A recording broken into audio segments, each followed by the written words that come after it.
Hoy es 26 de noviembre de 2024, martes, así que hablamos de inteligencia artificial, pero antes de hablar en sí mismo de las noticias, de lo que ha pasado esta semana, como hacemos siempre, hay una cuestión de intendencia previa que también tiene que ver con inteligencia artificial, pero no la traigo específicamente por eso, la cuestión de intendencia. Es simplemente que hace, iba a decir una semana, pero creo que igual ya hace más bien 2 o 3, alguien me contactó para preguntarme si podía subir el podcast también a YouTube, porque entiendo que hay gente que prefiere tenerlo todo en el mismo sitio y si ya ve la mayoría de las cosas en YouTube, pues es un poco coñazo tener que andar repartiendo plataformas. Así que a partir de hoy el podcast también va a estar disponible en YouTube. He subido también todos los episodios publicados hasta ahora, o sea que está allí el archivo completo, por decirlo así. La relación que tiene esto con la inteligencia artificial es que si hubiera recibido esta pregunta hace un año y medio, pongamos, pues la respuesta habría sido no.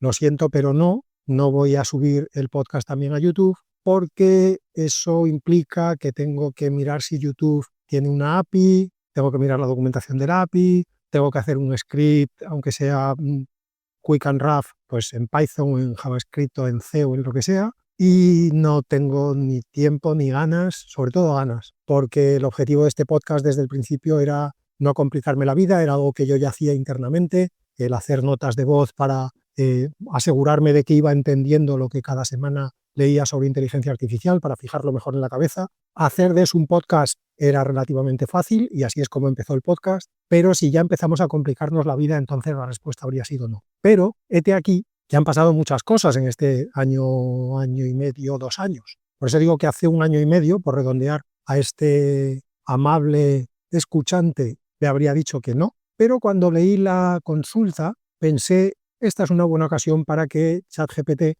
se levante del sofá y trabaje un poquito. Así que no pude hacerlo en el momento, lo fui dejando pasar por un tema relacionado con mi interés en múltiples cosas y finalmente esta semana pasada me puse, le dije a ChatGPT directamente el problema. Con ChatGPT es mejor no andarse con rodeos. En este caso además lo hizo con ChatGPT, muchas veces uso ChatGPT como un genérico de LLM, pero en este caso lo hizo con ChatGPT, creo que con el 4O, y le dije directamente eso, le dije, mira ChatGPT, te confieso una cosa, tengo un podcast, tengo ya episodios publicados y quiero subir todo lo que tengo publicado a YouTube, hacer exactamente lo mismo que hago ya como podcast en formato de YouTube y además quiero que a partir de ahora cada episodio que haga yo lo ponga en un script y lo suba para arriba. Y ChatGPT lo clavó a la primera, literalmente a la primera. Supongo que se miraría la API de YouTube, me dio las instrucciones para conseguir un token de acceso, que casi es lo que más trabajo me dio y lo hice como en, no sé, un minuto. Conseguí el token de acceso y a partir de ahí, con el script de Python que me había hecho, empecé a subir episodios y ahora tengo un bonito script de Python en el que cada vez que quiero subir un episodio a YouTube, simplemente le digo la fecha del episodio que quiero subir y la sube. Este es el tipo de cosas en las que yo creo que no nos damos todavía cuenta de lo que realmente están cambiando las cosas. Insisto, yo hace un año y medio directamente no habría hecho esto. Es verdad que no es algo que te vaya a llevar días o semanas, pues sí es verdad que ir a YouTube, mirar si tiene una API, leerte la documentación de la API, conseguir el token, escribir el script, hacer unas pruebas porque los scripts ya se sabe que nunca funcionan a la primera, te olvidas una coma, has puesto mal un paréntesis, se te ha ido una letra en una variable, vale, lo que tú quieras. Sí, vale, ¿qué puedes tardar? Una tarde. En una tarde te lo quitas de encima. Ya, pero entre una tarde y literalmente 2 minutos, y de esos 2 minutos ya digo que 1 minuto fue conseguir el token de YouTube, pues estamos hablando de órdenes de magnitud. En fin, como decía, la cuestión de intendencia era lo principal, pero quería aprovechar para hacer esta reflexión sobre cómo nos está cambiando ya la vida la inteligencia artificial generativa, en este caso los LLMs. Volviendo a la cuestión de intendencia para cerrarla, a partir de ahora, el que prefiera escuchar el podcast por YouTube, pues puede hacerlo. Os dejo en las notas el enlace al canal. Los episodios son exactamente igual que en el podcast, con una imagen fija. No estoy yo aquí para hacer tonterías y salir en vídeo ahí haciendo el moñas. Así que es exactamente lo mismo, pero si a alguien le resulta más cómodo escucharlo en YouTube, pues agradecédselo a ChatGPT porque sin él no habría hecho esto. Y vamos ya con el podcast de hoy en sí. Hablamos primero de negocios, como siempre. Esta semana ha habido una cierta polémica porque Coca-Cola en Estados Unidos ha hecho su tradicional anuncio de Navidad con inteligencia artificial generativa. Al parecer, es un spot que yo había visto alguna vez, pero no sabía que era como una especie de tradición que Coca-Cola cada año, desde hace décadas, aparte de las campañas que tenga, hace un anuncio de Navidad en el que hay pues lucecitas, básicamente. Unos camiones con lucecitas que llegan a una ciudad llena de lucecitas, donde hay un árbol de Navidad en la plaza todo lleno de lucecitas, y básicamente el anuncio pues es un poco ese, es llega la Navidad. Bien, pues la ejecución de este año la han hecho con inteligencia artificial en vez de yéndose a algún pueblo de Dakota del Sur con camiones y lucecitas a filmar. Ha habido, como digo, cierta polémica porque los luditas, desde que empezaron en el siglo XVIII, XIX, cuando empezaron, pues ahí siguen, y ha habido grandes lloros en las redes sociales diciendo que ya no se respetan las tradiciones y que es mejor destruir el planeta ya si Coca-Cola hace este anuncio con inteligencia artificial. No me parece una exageración, pero digo yo que igual llamarle tradición a algo que tiene, no sé, 50 años, venga, voy a tirar por arriba, 80 años, o sea, para que nos hagamos una idea, nuestros abuelos jamás en su vida vieron ese anuncio de Coca-Cola. Entonces estamos llamando tradición una cosa que tiene, ¿qué?, 3 generaciones, pero para mí lo realmente importante de la noticia no es la polémica, siempre va a haber polémica alrededor de la inteligencia artificial, el humanismo ha hecho mucho daño, y la religión ni te cuento, y cada vez que la inteligencia artificial intenta apropiarse de un dominio que creíamos exclusivamente humano, pues siempre hay grandes lloros y lamentos. Para mí la noticia es que nada más y nada menos que Coca-Cola en Estados Unidos ha hecho un anuncio real, un anuncio que ha puesto en la tele y que va a utilizar como parte de su campaña de comunicación con inteligencia artificial. Yo creo que eso ya en sí mismo da una idea de en qué nivel de desarrollo y de perfección, digamos, está la inteligencia artificial generativa, sobre todo en audio y vídeo. La segunda noticia de negocios tiene que ver con algo que comenté ya la semana pasada, y era sobre cómo se estaba ralentizando, por decirlo así, el desarrollo de LLMs en las grandes empresas, en Meta, en Google, en OpenAI. Y yo decía la semana pasada que es normal, yo no veo nada raro en eso, y decía que una de las razones, no la única, pero una de ellas que os daba, es que las empresas, llámalas avariciosas, pero en algún momento quieren ganar dinero. Llama avariciosos sobre todo los accionistas que han puesto ahí su dinero de la cartilla de ahorros, y en algún momento quieren que se les devuelva ese dinero, a ser posible con un interés, ¿no? Porque si no, lo dejas debajo del colchón. Entonces decía yo que es normal que a medida que va madurando el sector, pues las empresas empiecen a pensar en sacarle algo de rentabilidad a lo que ya tienen. Además de, en paralelo, como pasa con cualquier otra cosa, seguir mejorando el producto. Bien, pues en esa línea, esta semana leía que Meta ha creado una nueva división, una nueva unidad de negocio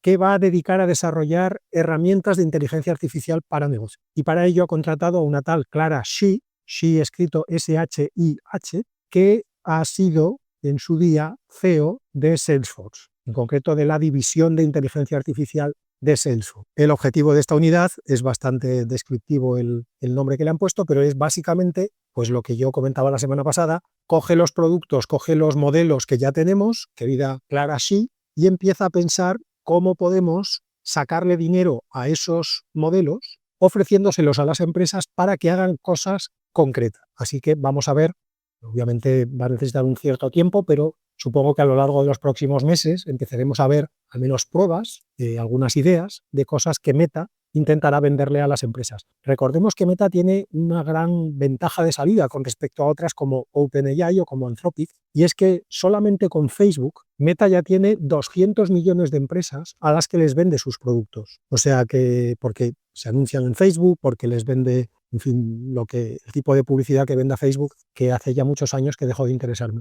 Así que, como digo, todo normal, las empresas quieren ganar dinero, y para ganar dinero tienen que dedicar parte de los recursos no solamente a mejorar el producto, sino a comercializarlo, a encontrarle una viabilidad económica. La tercera noticia de negocios es que Amazon ha invertido otros 4.000 millones de dólares en Anthropic. Eso hace que en total hasta ahora ya lleve invertidos 8.000 millones de dólares en Anthropic. Esto creo que ya lo he dicho muchas veces, esto se veía venir desde el principio. Amazon se había quedado colgada un poquito de la brocha, no tan colgada como Apple, que se ha quedado, en fin, rezagada, ¿no? Lo siguiente va detrás del coche escoba, Apple. Amazon, bueno, estuvo un poco más rápida en su día, cuando Microsoft hizo el acuerdo con OpenAI, es un poco como lo de las sillas musicales, el juego este de las sillas musicales. Amazon se dio cuenta de que él se había quedado de pie y que la única silla libre que quedaba era la de Anthropic. Entonces se sentó en la de Anthropic y entonces ya el único que se quedó de pie fue Apple, y como ya no quedaban sillas, pues Apple se ha quedado de pie mientras todos los demás están sentados. OpenAI está sentado en su propia silla,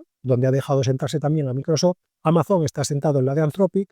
Meta se hizo la silla de Llama y Google se hizo la silla de Gemini. Así que todo el mundo tiene silla, menos Apple. Y Amazon básicamente se ha comprado la silla por 8.000 millones de dólares, que no me parece caro para una silla. Y para terminar con los negocios, esta semana, releyendo algunos artículos sobre el estudio de Databricks de uso de inteligencia artificial en 2024, vi un dato que no sé si no había visto antes o igual ya lo vi y igual incluso ya lo comenté aquí. Si ya lo comenté, perdonad porque os cuente las cosas dos veces. Es una prueba más de que necesito estas notas de voz para fijar ideas en la cabeza, porque a veces ni siquiera hablando me quedo con todas las ideas con las que querría quedarme. Imagínate si lo único que hiciera fuera leer algo y desecharlo y pasar al siguiente. Bien, pues el dato interesante es que el 77% de las empresas que usan inteligencia artificial usan modelos de menos de 13 billones americanos de parámetros, que es muy sorprendente. Recordad que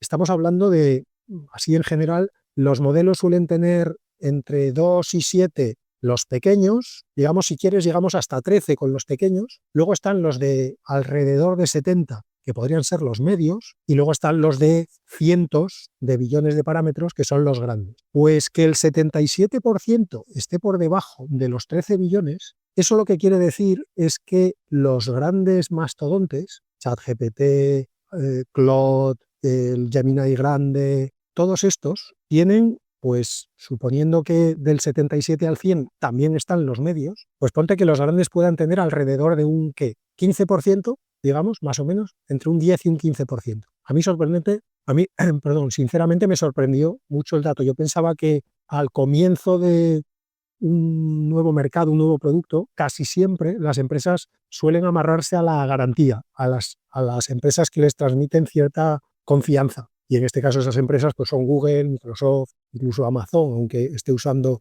por debajo Anthropic o Meta. Me ha sorprendido mucho ver que el 77% utilizan modelos pequeños, aunque sean modelos pequeños de esas empresas. Lo que me hace pensar dos cosas. Lo primero es que las empresas no necesitan tanta precisión como hasta ahora pensábamos. O sea, yo creo que hasta ahora había una mindset, como narices se diga ahora en castellano, que no me sale, de que el problema de la inteligencia artificial era que cometía errores y que tenía alucinaciones. Yo creo que eso le ha preocupado mucho a los puristas de la inteligencia artificial y también a los puritanos de la sociedad, a los que quieren que la inteligencia artificial no diga cosas que no se pueden decir, no piense cosas que no se pueden pensar. Entonces, les preocupaba mucho que alguien pudiera usar la inteligencia artificial y le enseñara a hacer, no sé, una granada de mano en casa.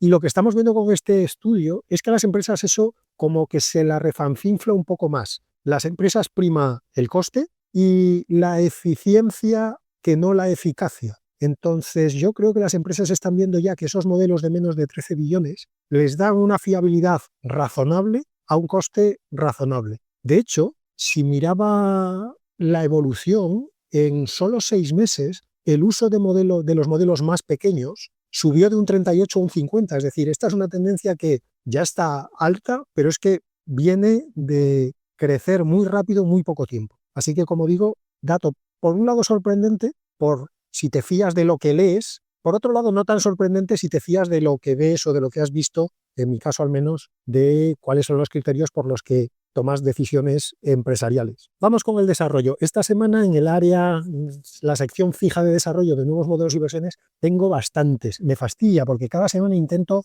reducir al mínimo esta sección porque a veces hay literalmente tantas que parece un poquito como todos los días lo mismo. Pero es que esta semana ha habido varios modelos interesantes. Por un lado, hay un par de noticias que agrupo en un mismo titular, que es que se confirma que está empezando a haber un viraje del pre-training al post-training. Es decir, empieza a generarse la duda, de la que creo que ya hablaba también la semana pasada, de si las grandes mejoras que podamos ver a partir de ahora en LLMs van a venir de seguir escalando el pre-training, es decir, de meter más datos durante más tiempo en más GPUs haciendo más ciclos, y como digo, ya hay un run, creo que lo comentaba la semana pasada, de que quizá por ahí no vengan los grandes saltos, habrá mejoras, seguro, si aumentamos los datos, aumentamos el tiempo de entrenamiento, aumentamos las GPUs, habrá mejoras, pero yo creo que empieza a haber ya una sensación de vamos a tener un plan B. Si por ahí no conseguimos seguir dando grandes saltos, vamos a buscar otras maneras de tener fuentes de grandes saltos. Y esa otra manera es el post-training y sobre todo el test time training, es decir, el permitir que el LLM durante la inferencia, cuando el usuario ya lo está usando, se tome un tiempo para, entre comillas, entrenarse, para razonar, que es otra de las palabras que también se usan en este contexto. Bien, pues dentro de esta tendencia, esta semana destaco dos nuevos modelos, y los dos vienen de China, lo cual también es una tendencia. China en el último año ha pasado de ser prácticamente irrelevante a estar casi, y en estos dos casos que voy a mencionar ahora, sino el casi, al nivel de los mejores modelos americanos. De Europa, como ya sabéis, mejor ni hablar. Aquí en Europa estamos muy ocupados haciendo leyes. No podemos a la vez desarrollar la industria y las nuevas tecnologías, no da para todo. El primer modelo de este grupo de los que ponen el foco en el test time training viene de un grupo de investigación, una empresa de investigación china que se llama DeepSeek. He hablado aquí ya varias veces de ella, que lo que ha hecho es presentar un modelo al que ha llamado, cuidado con el nombre, R1 Light Preview Deep Think Model. Esto en chino igual es un ideograma, claro, esto hay que tenerlo en cuenta. Ellos igual te hacen dos rayas para arriba y un círculo y ya te han dicho todo esto. Pero en lenguaje occidental esto es larguísimo. Repito, R1 Light Preview Deep Think Model. Este modelo, como digo, está más desarrollado en la parte de test time, utiliza técnicas para que el modelo piense, por decirlo así, ya sabéis lo de las comillas que me canso de decir, piense, razone las preguntas, como hace, por ejemplo, el O1 Preview de OpenAI, y con esas técnicas, estos tipos de DeepSeek han conseguido que ellos dicen que han igualado a O1 Preview y en algunos benchmarks dan los datos, incluso lo mejoran. Marginalmente estamos hablando de mejorar un 3%, un 4%, pero como decía, China hace un año hacía unos LLMs que daban risa y ahora estamos hablando de que hacen unos modelos comparables e incluso marginalmente mejores que el mejor modelo, supuestamente, que hay ahora, abierto en el sentido de a disposición del público, que es el O1 Preview. Como dato anecdótico, DeepSeek utiliza 50.000 GPUs de NVIDIA, 50.000 H100 de NVIDIA, para operar este modelo, que es comparable en orden de magnitud a lo que utilizan los modelos más avanzados de empresas americanas. Y el otro modelo, que también construye más sobre el test time y no tanto sobre el pre-training, es un modelo que ha presentado Alibaba, al que han llamado, esto se conoce que trabajan más con Occidente y han pensado en un nombre más corto, Marco como el de los Apeninos a los Andes, ese mismo. Los que tengáis menos de 50 años no sabéis de qué estoy hablando. Marco-O1. Y esto me parece una chulería ya, porque es como decirle a OpenAI, mira, como lo voy a llamar exactamente igual que el tuyo, porque como no vas a poder venir a demandarme a China, me da todo igual. Y además, en vez de llamarle a este Marco O1 LLM, yo creo que Alibaba ha intentado a ver si aquí nos cuela un nuevo nombre, un nuevo acrónimo, que es LRM, Large Reasoning Model. Claro que lo pienso, este tiene el problema de que en chino la L y la R suenan igual, ¿no? Con lo cual, pero bueno, dejemos ese tema aparte, que no estamos aquí para resolver los problemas lingüísticos del mundo. Este LRM, Marco O1, en la nota de presentación y en el paper se ve que han metido un poquito de todo. Estos han visto lo que se estaba usando en los grandes modelos de referencia y han metido un poquito de chain of thought, han metido un poquito de fine tuning, han metido el Monte Carlo Tree Search, del que creo que hablé en alguna ocasión. Es un modelo de búsqueda en árbol que construye sobre el método de Monte Carlo, que viene a decir, el método de Monte Carlo aplica un principio que sería que tú puedes aproximar un modelo determinista a partir de varias ejecuciones de un fenómeno aleatorio. Dicho así, pensaréis, no, pues nuevamente la Wikipedia o ChatGPT, si sois muy vagos, es vuestro amigo. Buscad más información. Todo lo que tenga que ver con estadística es siempre muy interesante y en este caso el método de Monte Carlo es especialmente interesante. Os animo a que busquéis más. Pero, aparte de animaros, no voy a seguir explicando qué es el modelo Monte Carlo porque tengo todavía 2 noticias más de modelos y versiones y me falta todo el desarrollo y todas las píldoras. Así que vamos dándole caña. Dos modelos más de esta semana que me han llamado la atención. Estos ya no son de los que se enfocan en el test time training, estos son dos modelos no convencionales, porque si fueran convencionales no los destacaría, pero digamos fuera de esa línea de pasar recursos del pre-training al test time training. Por un lado, un equipo de investigadores de NVIDIA ha presentado un modelo al que llaman HIMBA. HIMBA escrito H-Y-M-B-A. El MBA del final ya os podría dar una pista. Si os digo Mamba, y os digo Jamba, y os digo Zamba, ¿qué se os viene a la cabeza? Efectivamente, State Space Models, modelos de espacios de estado o SSMs. Bien, pues lo que han hecho estos de NVIDIA es hacer un modelo híbrido. Híbrido, como sabéis en inglés, es hybrid, con lo cual coges la H y la Y de hybrid y coges el final de Mamba y te queda Hamba, como se pronuncia esto, H-Y-M-B-A. Y es, ahora ya podéis deducirlo vosotros solitos, un híbrido de un modelo de Transformers con un SSM. Y lo que hace esa hibridación viene de que este modelo usa lo que ellos llaman unos meta tokens que contienen de alguna manera, digo de alguna manera no porque yo no sepa cómo, sino porque, como pasa con toda la inteligencia artificial, nadie sabe cómo, pero de alguna manera contienen la información del contexto que se ha procesado hasta ese momento. Recuerdo una vez más el problema de los Transformers,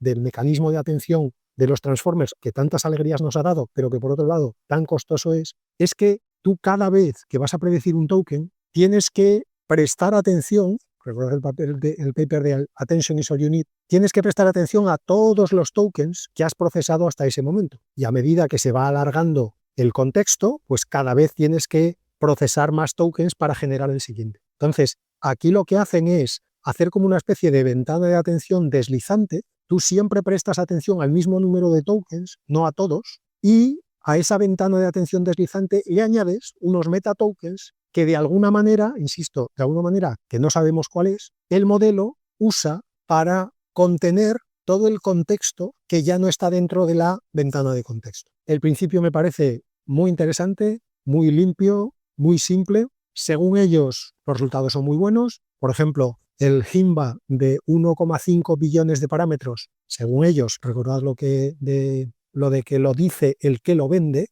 mejora al Llama 3.2 de 3 billones de parámetros. No solamente ya estaría bien que mejorara a Llama 3.2, pero es que mejora al Llama 3.2 del doble de parámetros. Así que, de momento, prometedor. Y el último modelo del que quiero hablar esta semana es uno que ha presentado el Allen Institute for Artificial Intelligence, los de AI2, al que han llamado Tulu 3. Tulu, escrito T-U-L-U, pero la primera U con diéresis. Probablemente sea una palabra que en finlandés signifique amistad intergeneracional de todos los hombres del planeta Tierra, porque los idiomas nórdicos son súper sintéticos, pero por las narices. Las palabras del finlandés tienen todas 27 consonantes. Total, que Tulu 3 es una familia de modelos, pero lo interesante, más que los modelos en sí, que tienen unas prestaciones normalitas, es que como todo lo que hacen los de AI2 es código abierto, y aquí sí que realmente es open source. No son pesos abiertos. Lo que han hecho es, han publicado en abierto todo el proceso de entrenamiento y, lo más interesante en este caso, de post-training de los modelitos estos Tulu 3. ¿Y por qué es esto tan interesante? Pues porque desde allá en la noche de los tiempos en los que se empezó a hacer post-training, el post-training es básicamente la fase de fine-tuning y alineamiento. Es la parte en la que, en general, para los modelos que usamos todos, enseñas al modelo a seguir instrucciones y enseñas al modelo a responder de una manera agradable para los humanos. Esa fase, en los primeros tiempos, era bastante sencilla. Había como una especie de recetas, de procedimientos más o menos estándar para que el modelo aprendiera a seguir instrucciones y otras recetas bastante estándar para que el modelo aprendiera las preferencias que tenemos los humanos. Pero con el tiempo, esos procedimientos de post-training se han ido complicando, o todo el mundo tenía la intuición de que se iban complicando. Digo que tenían la intuición porque los grandes mastodontes de los modelos cerrados no suelen ser muy transparentes en cuanto a lo que hacen. Te dan alguna pista, mencionan un poquito la técnica general, pero no entran en detalles. Así que hasta ahora el post-training en estos últimos tiempos era un poquito una caja negra. Bueno, pues lo interesante de estos Tulu 3 de AI2 es que han publicado el proceso entero de post-training. los datos que han usado, las recetas que han usado, cómo las han usado, si han hecho reinforcement learning with human feedback, cómo lo han hecho, cuánto, con qué datasets, y han hecho eso con muchas técnicas distintas de post-training para que la gente que quiera seguir desarrollando modelos open source puedan empezar a tener una idea de qué técnicas funcionan más, qué técnicas funcionan menos. Así que gran servicio para la comunidad de los del Allen Institute. Y vamos ya con las noticias de desarrollo. Por un lado, Anthropic ha propuesto un sistema para que se evalúen los LLMs no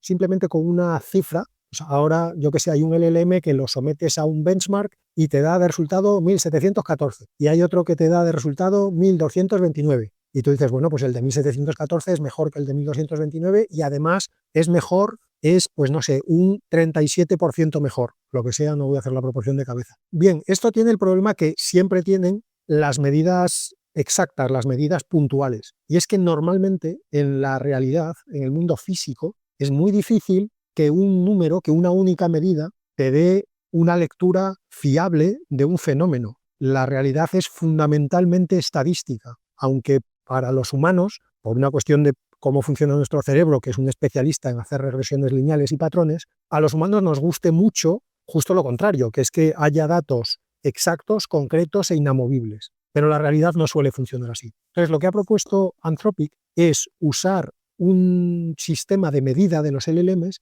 que no produzca números concretos como si fueran la palabra de Dios hecha número, sino que lo que hacen es usar el teorema del límite central, y aquí hago un rápido aparte para recordar a los que os haya venido así difuso. El teorema del límite central lo que dice es que, dado un universo que tú no sabes cómo está distribuido, no sabes qué tipo de distribución estadística sigue, si coges muestras lo suficientemente grandes, la media de esas muestras sigue una distribución de Gauss. Con lo cual, la media de las medias, la media gaussiana de las medias de las muestras, se aproximará cada vez más, cuantas más muestras cojas, a la media de la población del universo original. Bien, pues basándose en el teorema del límite central, estos tipos de Anthropic han propuesto un sistema, como digo, para que las valoraciones de los LLMs no sean datos aislados, que pueden, de hecho, puede pasar que si repites el test varias veces te den números distintos, sino que justamente lo que hagas sea,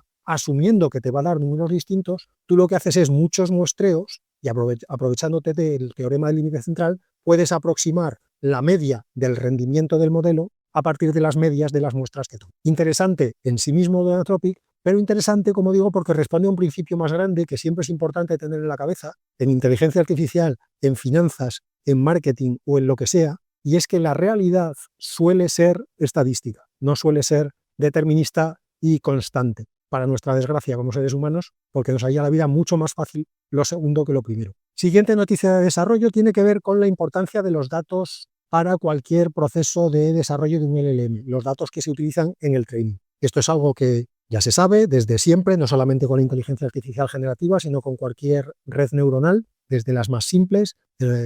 Recordad el famoso dicho americano de garbage in, garbage out. Si metes datos que son una porquería, el LLM que resulte de eso va a ser una porquería. Bien, pues actualmente se estima que cuando hay que desarrollar un LLM, tú eres una empresa y quieres desarrollar tu propio LLM, vas a tener que dedicar aproximadamente el 80% del tiempo, la típica regla de Pareto, a preparar el dataset, a preparar los datos de training y solo el 20% a realmente desarrollar el LLM hasta producción.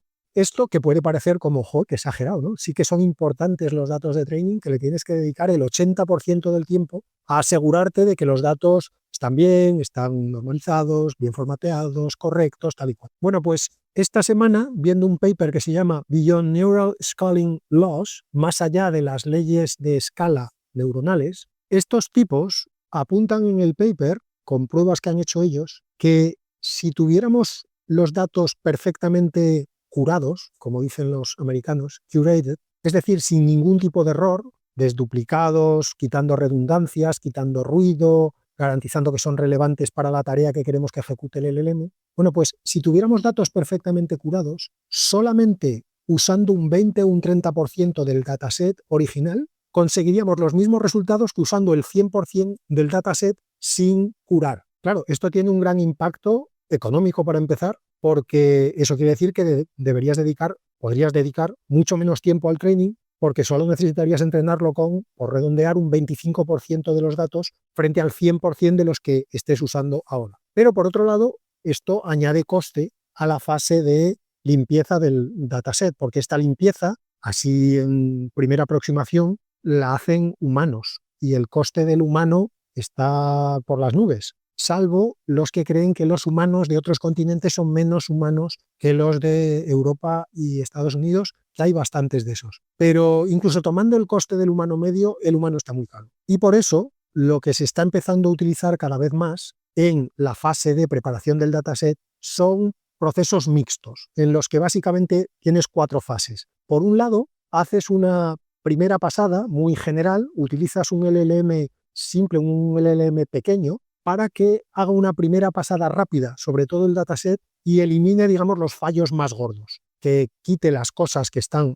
claramente fuera del estándar que tú quieres en ese dataset y haga ya una primera anotación básica, que empiece ya a asignar etiquetas, pero de una manera, como digo, muy básica. Una vez hecha esa primera pasada genérica, mandas el dataset ya a un LLM más grande, incluso un LLM de los fundacionales, de los gordos. Y ahí es donde ya haces las anotaciones más complejas, el etiquetado más complejo y el filtrado también más fino. Después de esa segunda fase es cuando metes a los humanos, pero ya solo metes a los humanos para que analicen los casos límite, los casos realmente excepcionales que ni el LLM pequeño en el primer paso, ni el LLM grande en el segundo, han sido capaces de discriminar y los han dejado ahí colgados para que los revise un humano. Y el último paso es una especie de control de calidad, es hacer periódicamente un sampling para verificar que los datos que se han seleccionado finalmente están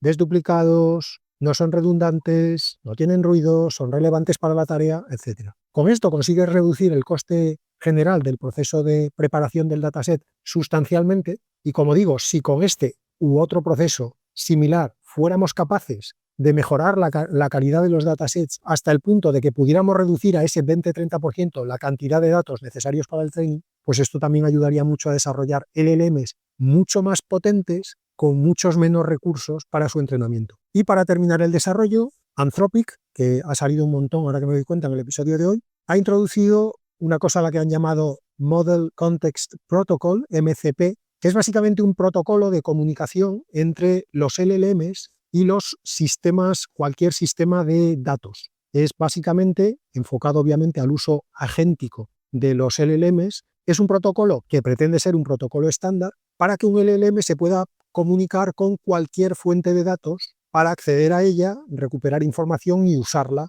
en la inferencia con el usuario. A ver, claramente la idea bienvenida es todo lo que sea estandarizar y unificar hace el trabajo de programar y usar LLMs mucho más fácil para los que luego nos pasamos ahí un ratito con ellos, pero esto tiene el problema que han tenido ya a lo largo de la historia tantos y tantos protocolos que se presentaron como protocolos universales y que después se quedaron en nada, porque claro, aquí la clave no está en que a Anthropic se le ocurra un protocolo universal, aquí la clave está en que a todos los que no son Anthropic les apetezca usar el protocolo de Anthropic a partir de ahora. Así que es una incógnita, como digo, como tantas otras veces en la historia con tantos otros protocolos de comunicación y de relación entre sistemas en el área de computación. Y termino con las pildoritas de siempre, 3 pildoritas esta semana. Por un lado, una pildorita que mezcla 2 mundos muy interesantes, la inteligencia artificial y la computación cuántica, porque Google, que como tiene tanta pasta, tiene departamentos de todo, pues además de tener a DeepMind, que son, digamos, la pata de inteligencia artificial,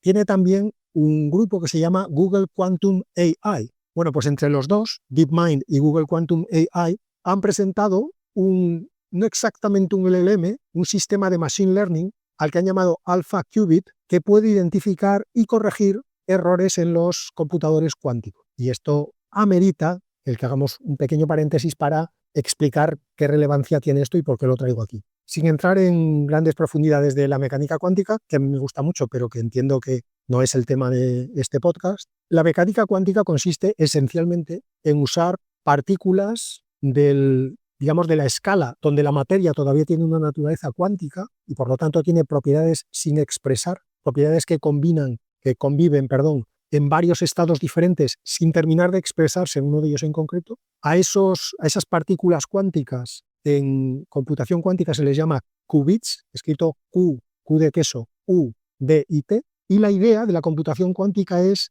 hacer que interactúen esos qubits, esas entidades cuánticas, sin que expresen sus propiedades hasta terminar el proceso de computación y en ese momento lo que conseguimos es que expresen a la vez todas las propiedades de todas las operaciones que se han podido hacer entre todos los estados potenciales que tenían en la fase intermedia. Bien, ¿qué problema tiene esto? La idea, no me lo negaréis, es brillante, pero el problema que tiene esto es que es muy fácil que una partícula cuántica colapse, es decir, que exprese una propiedad. Es muy difícil mantener una partícula cuántica en ese estado de indeterminación en el que tiene varios valores de una propiedad al mismo tiempo. Y ese es uno, sí, por no decir el principal problema que tiene el desarrollo de la computación cuántica, porque eso lo que produce son errores. Si tú en el proceso de hacer las operaciones cuánticas tienes partículas que te van colapsando en el proceso, el resultado final va a ser un resultado equivocado. Pues bien, este alpha qubit, que como digo es un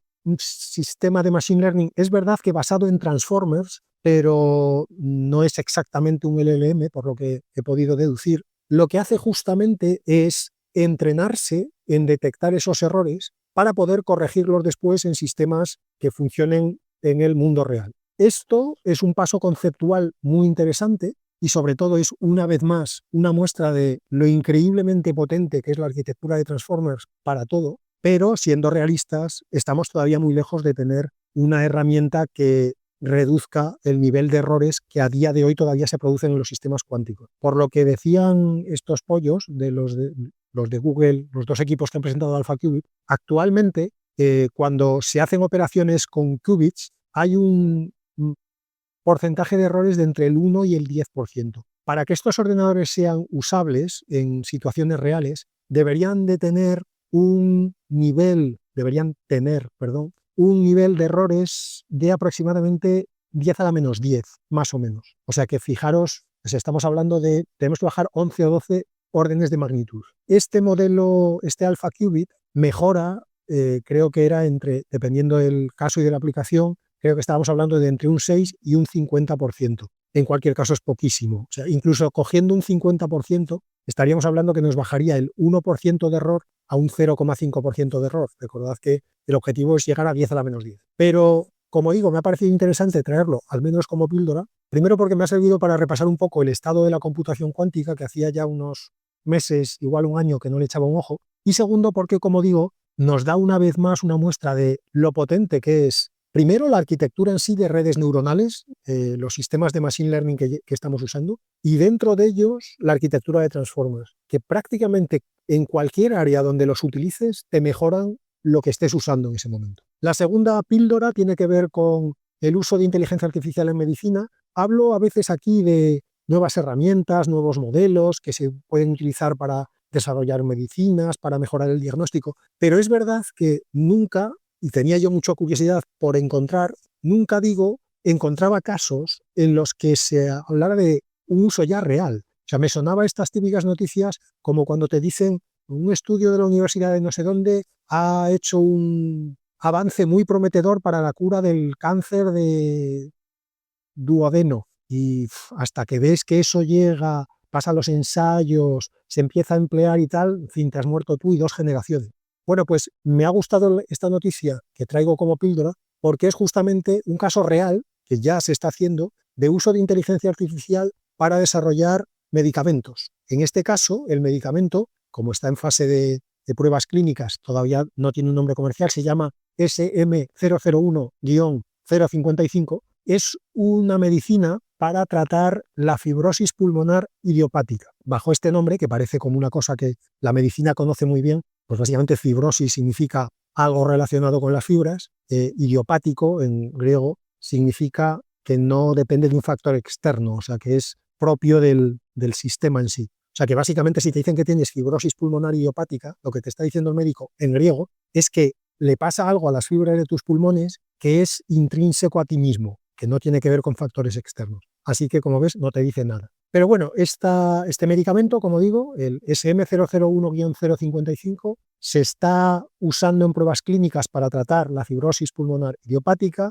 Llevan 12 semanas en fase 2 de pruebas clínicas. Para los que no estáis en la pomada, las pruebas clínicas tienen 3 fases y hay muchísimos medicamentos que se caen en la 1 y en la 2, de hecho la inmensa mayoría, con lo cual quiere decir, esto no quiere decir que ya estemos a punto de ver esto, pero hombre, la fase 2, por lo menos digamos que ya ha pasado la fase 1, y en la fase 2, en las 12 semanas que llevan de fase 2, han dado como una especie de nota de prensa, han anunciado que darán los resultados detallados más adelante, en los que dicen que ha mejorado la función pulmonar y la calidad de vida de los pacientes que están en esa fase 2 de prueba, después, como digo, de 12 semanas. Obviamente, la esperanza es que a medida que siga pasando el tiempo de esta fase, la mejora de los pacientes también siga sostenida en el tiempo, que eso permita pasar a una fase 3, que en fase 3 se confirme con una base ya mucho más grande de pacientes que hay una mejora real y que a partir de ahí, dentro de unos años, supongo, porque los ensayos clínicos son muy lentos, puedan ver las personas que tienen esta enfermedad pues mejorada su calidad de vida. Y para terminar, una píldora de estas chorras, pero bueno, como Microsoft es tan grande, me he sentido la obligación de traerlo aquí. Microsoft ha presentado, aunque no está todavía disponible, digamos que lo ha presentado como prueba de laboratorio todavía, una herramienta para usar en Teams que lo que hace es traducir simultáneamente de otro lenguaje con la voz del propio interlocutor que tú tengas lo que él te esté diciendo. Es decir, si tú estás haciendo un Teams con un checoslovaco, checoslovaco ya no hay, esto es de mis tiempos, con un eslovaco, venga, tú estás hacer un Teams con un eslovaco, me parece una situación poco probable, para que lo pienso. Pero bueno, tampoco quiero que ahora se me ofendan los eslovacos. Tú estás haciendo un Teams con un eslovaco, salvo que sepas eslovaco, lo que diga ese hombre no te va a decir mucho a ti, y entre que el eslovaco probablemente no hable muy bien inglés y que los españoles tampoco somos de hablar muy bien inglés, eso puede ser terrible. Si te estás jugando ahí, por ejemplo, un negocio de 10 millones de euros, da los 10 millones de euros por perdidos porque te vas a equivocar, no vas a entender lo que dice el eslovaco y al final vais a palmar pasta los dos. Bueno, pues gracias a esta herramienta de Teams, según promete Microsoft, esto ya os digo, como siempre lo dice el que lo vende, habrá que verlo cuando lo implementen, el eslovaco hablará en eslovaco y tú te irá llegando lo que él dice, traducido simultáneamente al español, con entonación. Si hace un chiste, te lo contará de una manera graciosa, y además, si el eslovaco quiere, puede dejar que Teams le haga un simulacro, una especie de clonación de su voz, para que tú escuches al eslovaco con su propia voz, pero en español. En fin, si es como lo han presentado en esta, ya digo, presentación experimental, pues esto empieza ya a parecer Star Trek. Pero es Microsoft. No olvidemos que Microsoft lleva 40 años intentando hacer un sistema operativo fiable y aún no lo ha conseguido. Eso ha sido todo por hoy. Hasta el próximo martes.